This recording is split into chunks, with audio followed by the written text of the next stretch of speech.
mahalaga magkaroon ng long-term healthcare? Number 1, hindi sapat ang PhilHealth lang. Number 2, hindi permanente ang mga benefits na bigay sa iyo ng kumpanyang pinagtatrabahoan mo.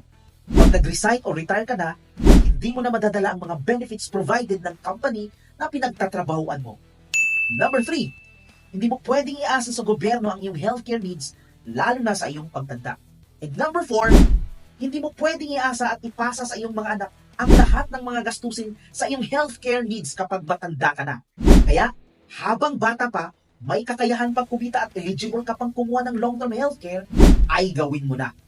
Dahil, baka sa panahong gusto mo na, ang tanong, eligible ka pa ba? Paano pag hindi na? So better take action now, hanggat pwede pa. Grace and Joram here, follow for more.